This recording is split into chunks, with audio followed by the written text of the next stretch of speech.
Madres, adolescentes, tercera y esperemos que última entrega sobre este tema que nosotros comenzamos hace ya 15 días con el psicólogo Juan del Amor Moya, quien está nuevamente con nosotros para ver de entonces finiquitar en el día de hoy este tema tan importante. Buenas noches, Juan. Hola, buenas noches.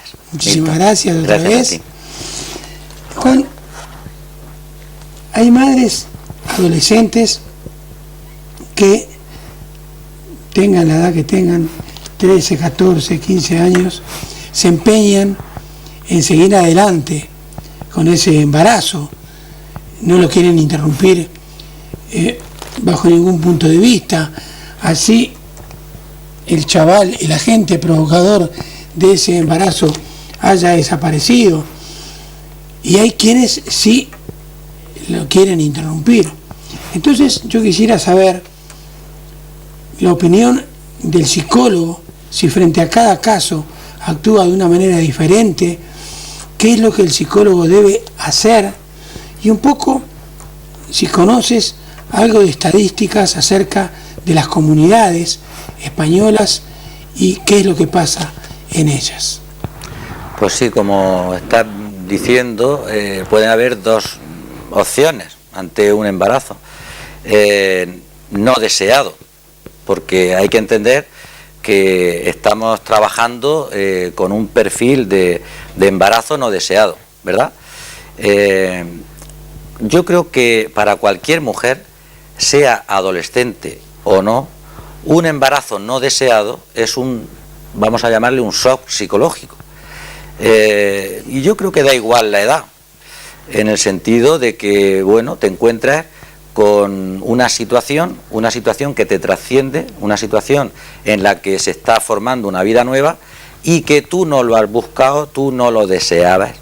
Esto es una situación importantísima. Fíjate que cuando se hace a nivel psicológico una entrevista, una anamnesis de prácticamente desde el embarazo hasta que nace y después el desarrollo que tiene a todos los niveles de lenguaje, psicomotriz, cognitivo, pues cuando yo recuerdo una de las preguntas que siempre me ha gustado hacer, y es ¿fue deseado o no fue deseado ese hijo del que vamos a estudiar, del que vamos a hablar? Y eso da igual la edad de la madre, tiene su importancia, ¿eh? Eso no quiere decir, ni yo estoy diciendo, que los hijos que no fueron deseados en la concepción después no sean hijos extraordinarios y que uno se porte como padre y como madre extraordinariamente como nos portamos con todos los hijos. Pero a priori hay que pensar que ese hijo, esa hija no se ha buscado y entonces se produce un shock psicológico para la madre. Máxime si es adolescente, ¿verdad? Entonces partimos de que es un embarazo no deseado y de que la madre adolescente, asesorada lógicamente por los padres, incluso ayudada, si puede ser, porque como tú bien has dicho, la pareja, el padre biológico no siempre la acompaña, no siempre comparte la responsabilidad, pues tiene que tomar una decisión. Y la decisión es, ¿seguimos adelante o interrumpimos el embarazo? Si se sigue adelante, que sería una de las opciones, en España, luego si el dato se me olvida me lo vuelves a recordar, más del 50% de embarazos de adolescentes se interrumpen. Cuando no se interrumpe, pues esa madre adolescente, lo bueno, lo ideal, es que esté acompañada por la familia, como ya hemos comentado en otra ocasión. Y si puede ser, asesorada de forma multidisciplinar por la administración, es decir, por los centros de salud, ya el médico, sea psicólogo, incluso si llegado el caso por salud mental. Pero bueno, ese embarazo sigue adelante, llega a término y se producen los primeros, vamos a llamar, los primeros problemas. Y los primeros problemas están relacionados, yo algo comenté también en anteriores programas, con el vínculo de la madre y el hijo. Entonces hay un problema de discriminación de esa madre con el hijo, de tal manera que a veces suele priorizar la madre adolescente, que no se nos olvide que estamos hablando de criaturas de 14, 15, 16 años, prioriza sus necesidades sobre las del crío. Incluso tiene poca, el umbral de frustración que tiene la madre es muy bajo. Para entendernos de otra manera, la paciencia que a veces tenemos los padres con los hijos, una madre adolescente no tiene paciencia, ese umbral es bajísimo. Y a la frustración me refiero pues cuando la mamá espera algo del bebé que no consigue, espera que se calle y no se calla, espera pues que duerma y no duerme, que coma y no come. Entonces ese umbral es muy corto. Y se dan casos también en que pierden el control, incluso aplican violencia, maltrato a ese bebé. Entonces, claro, esos son los primeros momentos.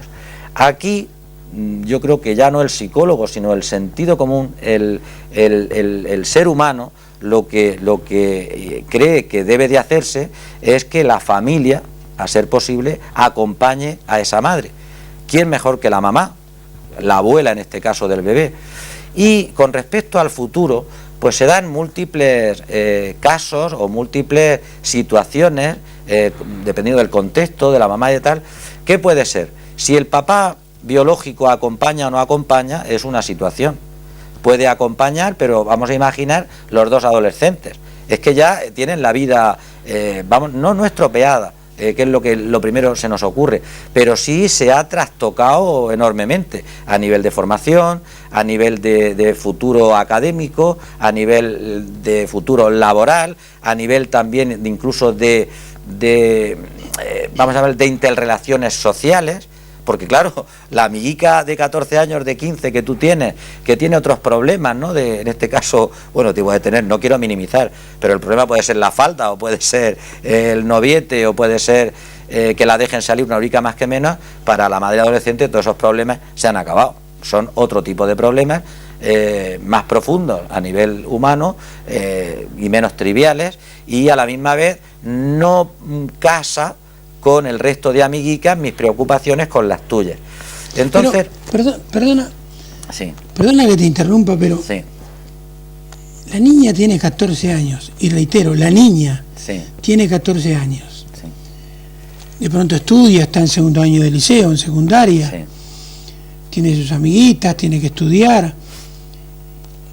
¿Qué tipo de relación puede tener más, pienso yo, de que cuando nazca ese bebé, de que sea un hermanito o una hermanita?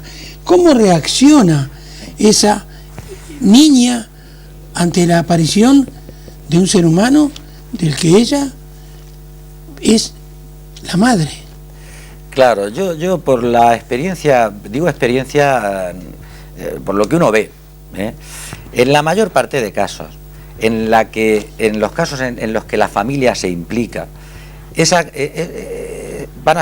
terminarán siendo hermanos, terminan siendo hermanos. Si la pareja, repito, si la pareja se mantiene, pues hay bastantes probabilidades de que, ayudados por la familia, pueda ser un contacto de hijo-madre, incluso de amigas.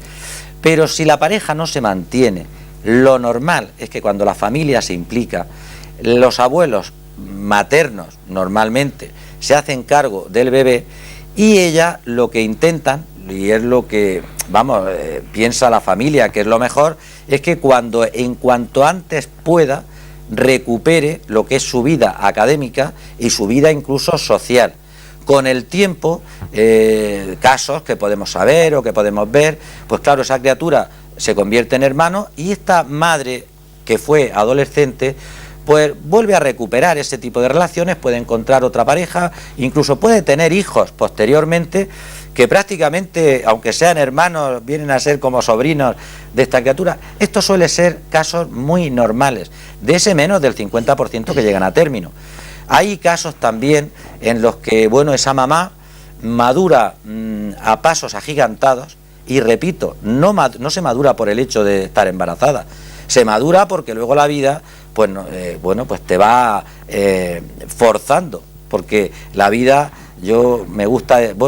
suelo decir que esto es como una pisonadora. Esto no para, y entonces o te enganchas al carro o te quedas atrás, te hundes y ya se ha acabado. Entonces hay mamás adolescentes con un arrojo extraordinario, con una fuerza de voluntad tremenda, y que al final pues sí que tienen a esa hija, a ese hijo, que son amigos, pero es hija y es hijo. Incluso pueden tener la suerte, entre comillas, y digo entre comillas porque no son la mayoría de los casos, de luego compartir y vivenciar experiencias juntas. Porque tú piensas en el ideal que se da, que no estoy hablando de un ideal de libro, estoy hablando de ideal que se puede ver, de esa madre que se lleven, pues vamos a 15 años, 16 años, con una hija. Pues pueden ir a la discoteca juntas, pueden hablar de, de moda juntas. Es decir, esos casos se dan. Ahora, son los menos, ¿verdad? O ese padre que al final se mantiene en el hecho de la responsabilidad y puede tener un hijo que se lleven pocos años y pueden compartir experiencias y vivencias juntos. Son los menos casos. La mayoría de los casos suelen hacerse cargo los abuelos. Y los abuelos pues crían a este bebé, crían a este hijo.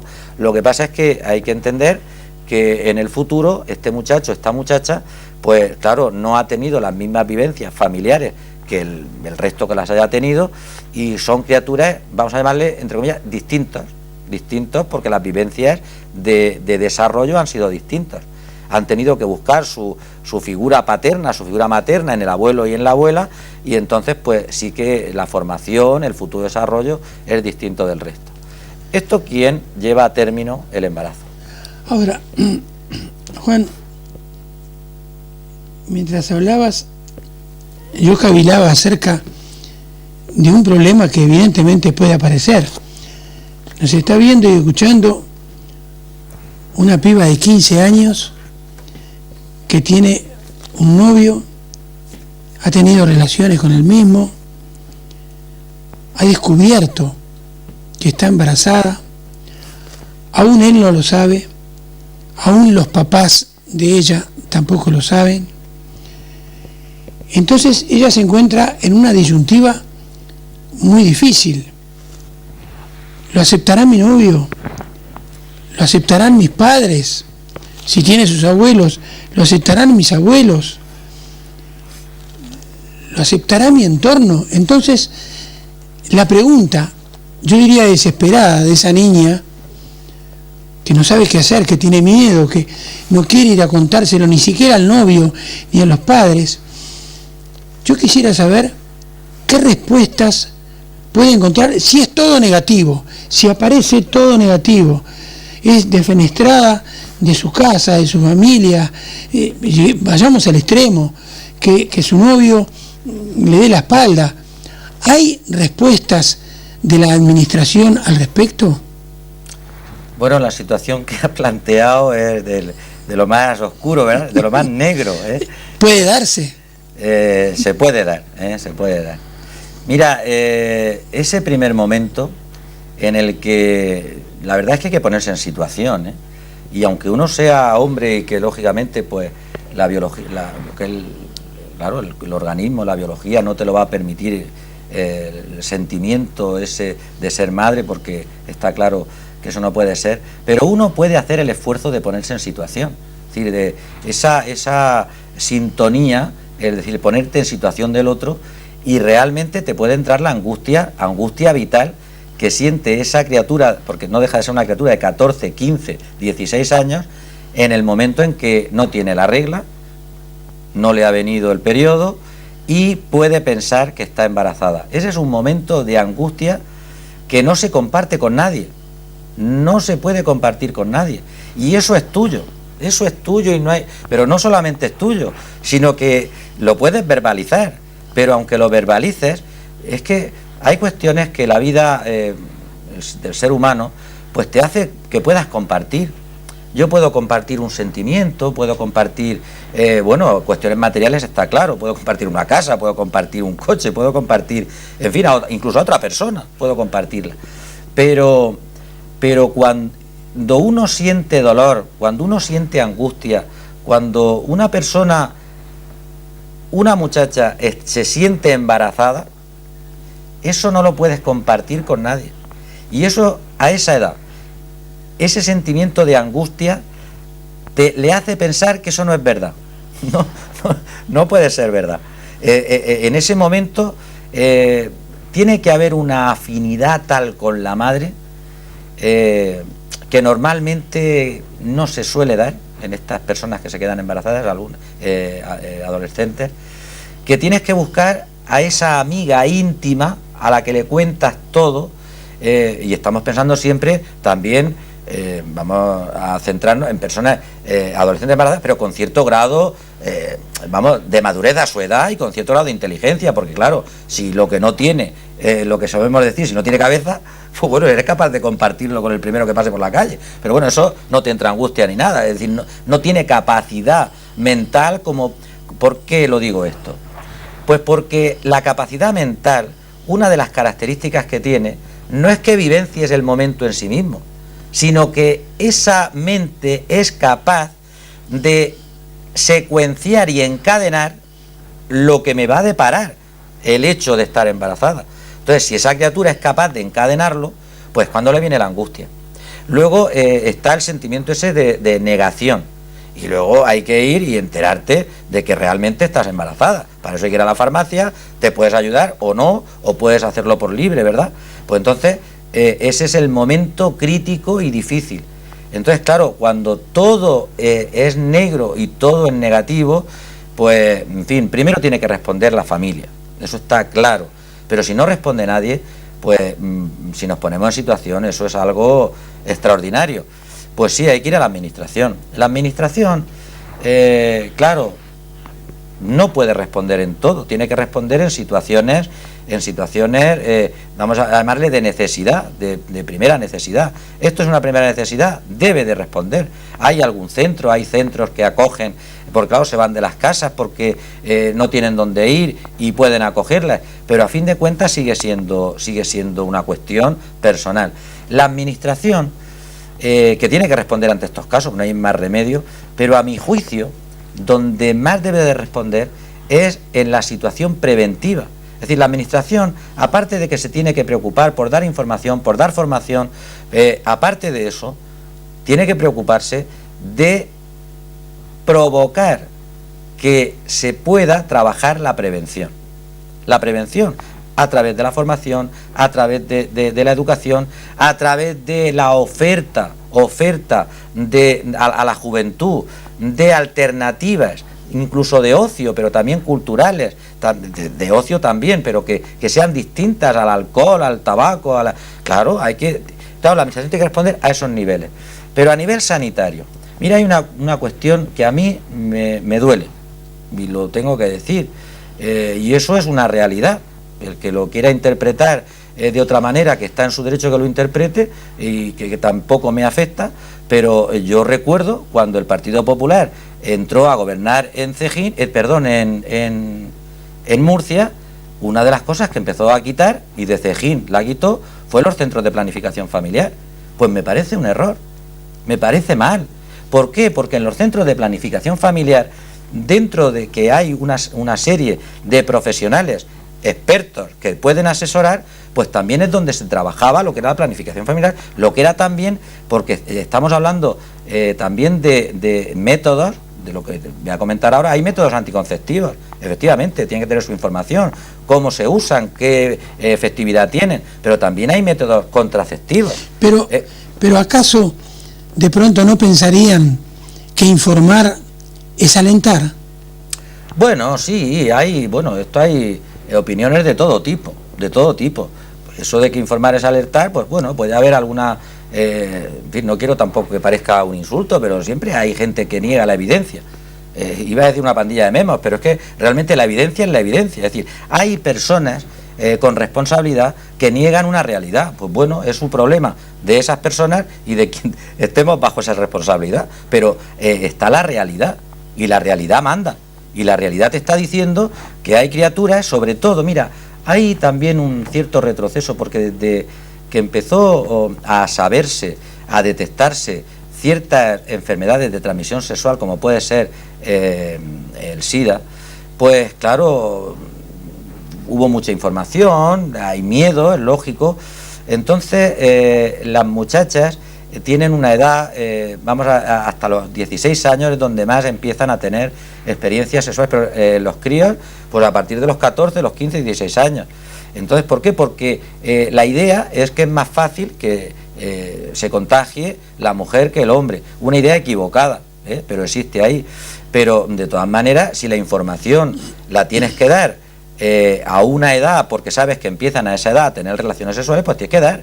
El problema, según mi criterio, y yo creo que Juan Ruiz lo diría, de forma extraordinaria, porque él es educador y dirige un centro, no es dar información discriminada. Eso es que a nadie se le ocurre, ni siquiera a los que somos partidarios de darla. Hay que dar la información que corresponde a cada edad. Incluso se usan terminologías distintas, es lógico, pero yo no puedo estar esperando a que mi hijo tenga 18 años para explicarle o para decirle. En la escuela, en los institutos, la información incluso que se da, el conocimiento, te he dicho algunas veces que se construye, y hay que construirlo de forma racional. La información exactamente igual, se va construyendo de forma racional. ¿Qué significa racional? Pues que tú tienes ahí una información que dar y la tienes que adaptar a quien te está escuchando. No solamente a la edad, sino a esa persona. Y si eres padre, pues ya lo sabes. Sabes si tu hijo es impulsivo, si tu hijo te escucha, si tu hijo le da igual lo que le digas, si tu hijo es reflexivo, pues entonces le hablarás de una manera o le hablarás de otra. En el instituto, tú tienes una clase delante, que puede ser de tercero de la ESO, puede ser de segundo, y puede ser de cuarto, de bachillerato, y tú sabes qué edad tienes, y sabes qué tipo de alumnos, y sabes qué información, y además hay gente experta, hay sexólogos, hay psicólogos, pues les puedes hablar con arreglo a su edad, con la terminología arreglo. Es que hay gente que se escandaliza, suelen ser con un perfil de hipocresía extraordinario, que se escandaliza porque se habla de sexualidad. Pero bueno, si tú te escandalizas, o una de dos, o es que tú no vives en otro mundo, o no te has enterado que la sexualidad es una dimensión humana, como puede ser el comer o como puede ser el dormir. Es decir, puede negarse, sí, puede. Hay personas, y esto quiero explicarlo un poquito, hay personas que como opción personal, como una opción mía, tienen una opción de castidad. Bueno, pero ya se las arreglan. No, y se las arreglan, me refiero a que estas personas subliman esa dimensión de sexualidad y como si dijéramos, la distribuyen y la focalizan en otro tipo de vamos a llamarle, de dimensiones, en otro tipo de actuaciones o en otro tipo de trabajos, y eso lo sabemos todos. Cuando una persona está volcada en el trabajo, que no hay más que trabajo, a que se te quitan a veces las ganas de comer. Claro, te olvidas incluso que, y perdona ya voy a decirlo para que esté claro, te olvidas incluso que te estás meando, pues no, bueno, pues eso es igual.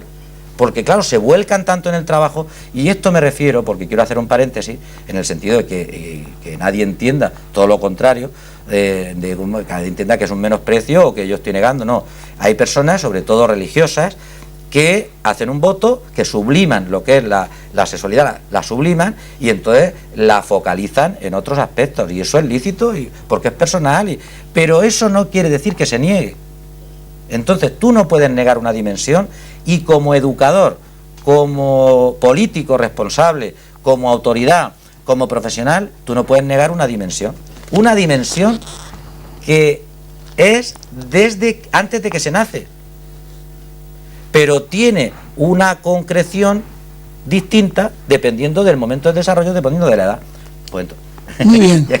ya, creo que sí.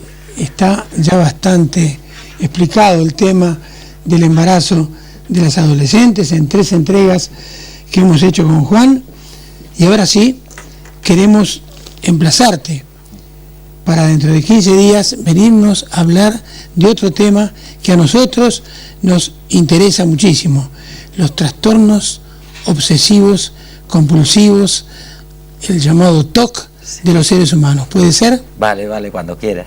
Muy bien, muchísimas gracias, y a ustedes decirles como siempre que si este programa les agradó, dentro de 7 días y 7 noches Dios mediante, nos reencontraremos aquí, en esta misma casa.